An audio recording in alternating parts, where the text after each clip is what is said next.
श्री राधे राधे, जय श्री राम, जय हनुमान, नमस्कार।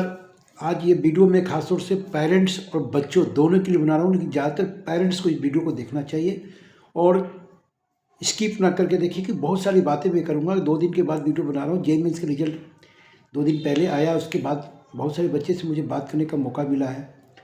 खुद अपने परिवार में कुछ बच्चे जेईई मेंस का एग्ज़ाम दिए थे, उनका भी रिजल्ट हमने देखा है।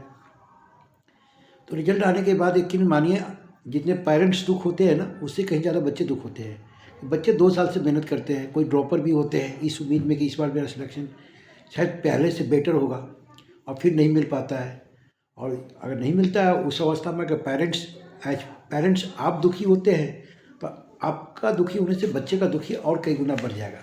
तो खास से पेरेंट्स को कुछ मैं फैक्ट सच्चाई बताने जा रहा हूँ कि भारत में एजुकेशन का, जो मैं हर वीडियो में बोलता हूँ, शिक्षा का निजीकरण और व्यवसायीकरण बहुत तेज़ी से हो रहा है। और कुछ फैक्ट है जो शायद पेरेंट्स को पता नहीं है, हर वीडियो में मैं बताने की कोशिश करता हूँ। खासतौर से अभिभावक, आज से 15 साल का एजुकेशन, जो 15 साल पहले जब हम पढ़ते थे, उस समय 20 साल पहले कितने लोग जेईई मेंस का एग्ज़ाम देते थे, कितने आईआईटी कॉलेज थे। तो पहले की सीटें, पहले के कितने एस्पिरेंट थे, विद्यार्थी जो पार्टिसिपेट करते थे, और आज के एस्पिरेंट जितने पार्टिसिपेट कर रहे हैं, जो अप्लाई करते हैं, वो ज़मीन आसमान का अंतर हो चुका है। फैक्ट है ये।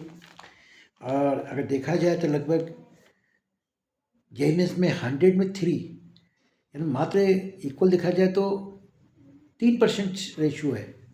सर 97 बच्चे का सिलेक्शन नहीं होता है। जिन बच्चों को सिलेक्शन अगर जेईई मेंस में नहीं होता था, क्या उनका भविष्य खत्म हो जाता है? एज फॉर, मैं बड़े भाई के नाते बच्चों से बात कर रहा हूँ या पेरेंट्स से बात कर रहा हूँ कि आपका बच्चा अगर जेईई मेंस से अगर सेकेंड चांस दिया, वो नहीं हुआ तो उसका भविष्य तो खत्म नहीं हो गया, तो फिर बच्चों को क्यों गुस्सा करते हैं? तो इस वीडियो को ध्यान से देखिए, क्या कर सकते हैं जिससे उनका करियर आपको बाउंस बैक कर सकता है। और एक परीक्षा जीवन को निर्धारित नहीं कर सकता है कि जिन्हें जेईई मेंस नहीं किया उसने कुछ नहीं किया।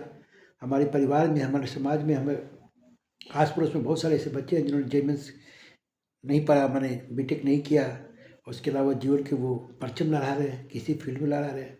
बहुत सारे ऐसे हैं स्टार्टअप जो उन्होंने, सत्यानंद को देखिए, एमआईटी से किए, एमआईटी में मणिपाल, पैसा है तो कॉलेज मिल जाएगा, आओ मेरे पास, मैं इंडिया का टॉप प्राइवेट कॉलेज में एडमिशन करा दूंगा अगर आपके पास पैसे हैं तो क्या उन्होंने तो आईआईटी से नहीं पढ़ा, तो भी उन्होंने एक स्टार्टअप करके बड़ी बड़ी कंपनियां खड़ा कर रहे हैं।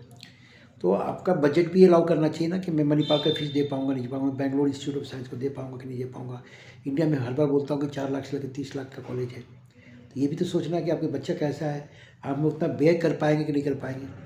तो प्लीज़ ध्यान से सुनिए कि आपका एक एग्ज़ाम का जो फैक्ट है कि जेईई मेंस में लगभग 13.5 लाख बच्चे ने रजिस्टर्ड किया होगा 2026 सेशन 1 में। सीटें कितने ट्रिपल आईटी में?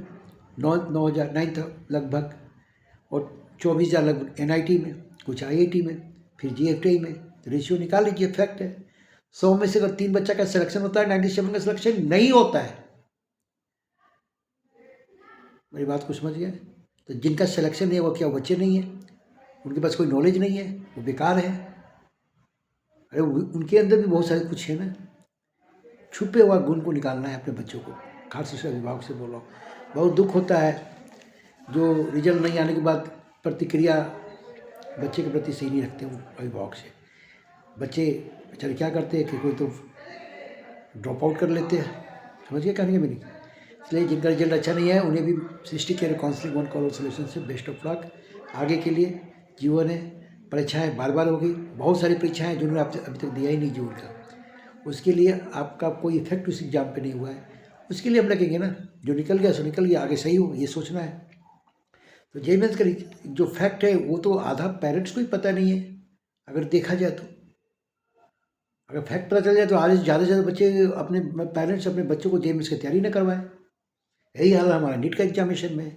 फैक्ट सीटें कितनी है, बच्चे कितने हैं, चलो ठीक है, हम ये नहीं बोलते हैं कि सीटें कम है तब तैयारी मत कीजिए, करना है तो रिजल्ट उसके अनुसार अगर नहीं आता तो फिर दुखी क्यों होना है? आपने अपने से बेस्ट दिया, यू आर हीरो मेरे लिए, आप अपने आप में बेस्ट हैं। तो गूगल पर जाकर देख लीजिए, गूगल पर चेक कीजिए कि ऑल इंडिया के अंदर किस कॉलेज में क्या सीटें हैं।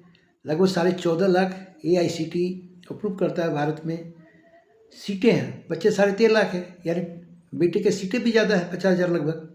तो सारे बच्चे का कहीं ना कहीं एडमिशन होगा। और जो प्राइवेट में पढ़ेंगे, कोई गवर्नमेंट पढ़ेंगे, कोई स्टेट गवर्नमेंट के कॉलेज में पढ़ेंगे, कोई सेमी गवर्नमेंट के कॉलेज में जाएंगे। ये अपना अपना जेब भी अलाउ करता है, मनी। समझ गए मेरी बात को बच्चों? तो और ज़माना के साथ बदलना भी है। अगर आप ज़माना के साथ नहीं बदलेंगे तो आप नोकिया मोबाइल लेकर पीछे रह जाएंगे। अगर देखा जाए तो 90 और 96 के दशक में मोबाइल आया तेज़ी से। पहले 60 में कैलकुलेटर भारत में आया था पहली बार। तो अब ज़माना में परिवर्तन होते जा रहा है। अब 2022 में आ गया AI, ML, data science, nano technology जैसे माने 22 के बाद बहुत तेज़ी से दुनिया बदल रहा है ना। पिछले 20 साल और अभी 22 के बाद जो बीटेक कुछ ब्रांचेज आए हैं, रोबोटिक आ गया, मेडिसिन मैंने रोबोट्स के द्वारा इलाज आपका होगा फ्यूचर के अंदर में। तो इसके अगर आप बीटेक इन जैसे कोर्सों में अच्छे कॉलेज से करते हैं तो ठीक है, नहीं तो आप 1 साल का 2 साल का टेक्निकल बहुत सारे कोर्स हैं। डाटा साइंस AI में आप सर्टिफिकेट कोर्स कर सकते हैं, मनी अर्जिंग कर सकते हैं। नॉलेज होना चाहिए, कहने का मतलब है। JEE मेंस का प्लान बी का एग्ज़ाम आपके पास होना चाहिए जिसके द्वारा आप बीटेक कर सकते हैं। आप किसी स्टेट गवर्नमेंट के एग्ज़ाम के द्वारा भी इंजीनियर बन सकते हैं। तो मेरे कहने का मतलब अभिभावक से कि आप इस चीज़ को जानिए फैक्ट कि JEE की सच्चाई क्या है। मेरे बच्चा का JEE में नहीं हुआ तो फिर चलो और कहीं CUT देगा, नहीं देगा तो फिर भैया अब इसके जो रैंक आएगा तो रैंक के अकॉर्डिंग कहाँ मिलेगा, कॉलेज कौन सा अच्छा होगा, जेब कौन सा अलाउ कर रहा है मेरा। कॉलेज 25 लाख का भी है, कॉलेज 10 लाख का है, कॉलेज 5 लाख का भी है।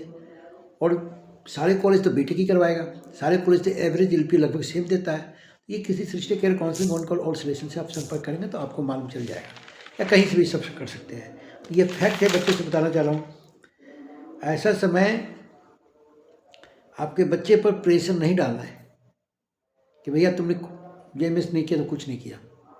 याद रखिए ऑप्शन बहुत सारे हैं, कैरियर प्लान B जो हमने बनाया आप इसको देखिए। गूगल बाबा से पूछ सकते हैं JEE नहीं तो फिर क्या। तो रिजल्ट जो 2 दिन से आया, बच्चों से बात किया हूँ, कुछ ड्रॉपर थे 75 परसेंटाइल पिछले साल आए, इस बार 81 लेकर आए, है ना। तो मैं इसलिए बोलता हूँ कि भाई ड्रॉप आउट कम लो, मैं किले बोलता हूँ ड्रॉप आउट सोच के लेना है ना। बाउंस बैक सारे बच्चे नहीं कर सकते, रेशियो कितना है 100 में 3 बच्चे का। लक भी फेवर करना चाहिए, लेबर लक थी पेन चांस। हर वीडियो में बोलता हूँ, अगर जिसका जैसा भी रिजल्ट आ गया है, अगर आपको गवर्नमेंट कॉलेज में जाना है आप मेरे पास आइए, मैं आपको 100% सरकारी कॉलेज दिलाऊंगा आपके बजट के अनुसार। सृष्टि कैरियर काउंसलिंग वन कॉल और सॉल्यूशन का उद्देश्य है बच्चों को गवर्नमेंट कॉलेज में उनके बजट के अनुसार तक पहुँचाना। दूसरी बात, प्राइवेट कॉलेज भी है ना। तो जो बच्चे IIT में नहीं पढ़ रहे हैं, तो बहुत सारे बच्चे हैं विदाउट IIT है ना, और वो फाउंडर हैं बड़े बड़ी कंपनियाँ का। गूगल बाबा से पूछ लीजिए, आपको मालूम चल जाएगा। IIT में नहीं पढ़ाई किया, NIT भी पढ़ाई नहीं किया, IIIT से भी नहीं पढ़ाई किया, GFTI से भी नहीं किया, उसने ऐसे कॉलेज से किया जो टायर 3 टायर 4 श्रेणी में था। गूगल बाबा से पूछिए विदाउट IIT कौन कौन है, मैं बताऊँगा नहीं, लंबा वीडियो बनाता नहीं। तो जिन बच्चों का रिजल्ट अच्छा नहीं आया, पेरेंट्स निवेदन है कि वो बच्चे पर गुस्सा न जाहिर करें और बच्चे के लिए उनको आत्मबल को बढ़ाने की कोशिश करें, और कोशिश करें कि चलो ठीक है, जो बचा हुआ एग्जाम में आने वाला महीना है उनके वो तैयारी करें। जो ड्रॉपर है उनसे निवेदन है कि आप अपने कैरियर को मूव करें, किसी और फील्ड में अच्छे कॉलेज से ग्रेजुएशन भी कर सकते हैं, IIT से BSc BEd भी कर सकते हैं, BSc डाटा साइंस IIT से डिस्टेंस मोड में पढ़ाई कर सकते हैं। ऑप्शन बहुत सारे हैं, बस वहाँ तक पहुँचने के लिए आप किसी कैरियर काउंसलर के पास जाएँ। और फिर बोल रहा हूँ, एक परीक्षा भविष्य को निर्धारित नहीं कर सकता है। और इसके अलावा गवर्नमेंट की पॉलिसियाँ भी देख लीजिए, रिजर्वेशन है ना। तो बहुत सारे विडम्बना है देश के अंदर शिक्षा को लेकर के। यही कहूँगा पेरेंट्स के खासतौर से, आपका बच्चा JEE एग्ज़ाम दिया, अच्छा नहीं आया, नेक्स्ट अटेम्प्ट दे सकता है अप्रैल में। उसके अलावा JEE के अलावा और कैसे इंजीनियर बनना, इंजीनियर नहीं बने तो कुछ और क्या बने। बहुत सारे कैरियर, किसी के कोच के पास जाए ना कि किसी ट्यूशन पर जाए। और ये कोचिंग माफिया, मैं सीधे बोलता हूँ कोचिंग माफिया लगे हुए, ये सक्सेस को दिखा रहे हैं, ड्रॉपर फेलियर को बताते नहीं हैं। और उनका वीडियो देख करके आपके अंदर जोश आ जाता है, अरे उसका बच्चा तो एयर कोटा में गया था, ये इस कोचिंग में, और देखो रैंक 1 आ गया, वो रैंक 1 आ गया। और उसको उसी कोचिंग कितने सारे ऐसे बच्चे हैं जिनका 40 50 60 70 परसेंटाइल नंबर होगा, उसके बारे में कोचिंग आपसे बात नहीं करते। ध्यान से सुनिएगा इस बात को, बस विशेष नहीं बोलूँगा। Srishti career counselling one call all solution only for government college admission related. क्या पढ़े, क्यों पढ़े, कहाँ से पढ़े, सारे सवालों को जवाब 7903895063 पर कॉल करके जान सकते हैं। देखिए काउंसलिंग की प्रक्रिया लगभग 30 प्रकार के हैं, है ना। 30 प्रकार के काउंसलिंग की जानकारी होगा। उसके बाद कॉलेज में मैनेजमेंट कोटा के थ्रू भी एडमिशन होता है, तो आप किसी कंसल्ट के पास जाएंगे तो वो काम को कर सकता है। लेकिन बाज़ार में भी नहीं बोलूँगा कौन है, और काउंसलिंग के दौरान भी आप कॉलेज को सरकारी कॉलेज जा सकते हैं। तो आप कॉलेज कंसल्ट से दूर रखकर किसी काउंसलर के संपर्क में आपके बच्चे को करियर रिलेटेड बहुत सारे कोर्स बता सकता है। तो चैनल को लाइक सब्सक्राइब करें और इस वीडियो को ज़्यादा से ज़्यादा शेयर करें। मेरा एक ही उद्देश्य है बच्चों को सही शिक्षा के बारे में अवगत कराना, कोचिंग माफियाओं से दूरी बनाए रखना, 40 से 20% टाइप में गवर्नमेंट कॉलेज में एडमिशन दिलाना। और मान लेते कोई बच्चा पंजाब का यूनिवर्सिटी से एडमिशन लेकर बीटेक कर रहा है, उसके वहाँ 5 लाख लगेगा। कोई बच्चा दिल्ली में लेकर कहीं से पढ़ाई कर रहा है प्राइवेट कॉलेज से, वो वहाँ पर 15 लाख पे करेगा, उसको भी 4 लाख की नौकरी मिलेगा बड़ा मुश्किल से, और पंजाब वालों को भी 4 लाख की नौकरी मिलेगा मैक्सिमम। एवरेज एलपी की बात कर रहा हूँ। तो फायदा कौन किया? पंजाब वाला। इसलिए सरकारी कॉलेज में एडमिशन लें, ब्रांच से कंप्रोमाइज़ करें कि मैं CS ही लूँगा। ऐसा नहीं कि CS में कैरियर हर जगह है, mechanical, chemical, civil, electrical, EC सब में कैरियर है, सबका अपना अपना रोल है। बायोटेक जैसा कैरियर BHU से पढ़ाई कीजिए। बहुत सारे बच्चे तो बायोटेक के नाम सुनते ही हड़क जाते हैं, बहुत दुख होता है मुझे इस बात का। अरे यार मुझे बायोटेक नहीं करना है, डेयरी टेक्नोलॉजी नहीं करना है। BHU से डेयरी टेक्नोलॉजी करोगे तो शायद 7 लाख रुपये LPA मिल ही जाएगा, और फीस कितनी लगी जाकर वेबसाइट से देख लो। इसलिए भैया सोच समझ के एडमिशन लें 2026 के अंदर में। और मेरे बच्चों, आपको आपके मित्र किसी तरह का प्रेशर है, आप डीपली टेंशन में है, फ्री ऑफ कॉस्ट काउंसलिंग ले सकते हैं मेरे द्वारा। मैं सही बोल रहा हूँ, आप मुझसे एक बार संपर्क करेंगे, आपको माइंड फ्रेश कर दूंगा, आपको टेंशन फ्री कर दूंगा। तो बस इसी बात से मैं विराम देता हूँ। खासतौर से पेरेंट्स याद रखिएगा, फैक्ट है 100 में 3 बच्चे का JEE मेंस में सिलेक्शन। जय हिंद, जय भारत।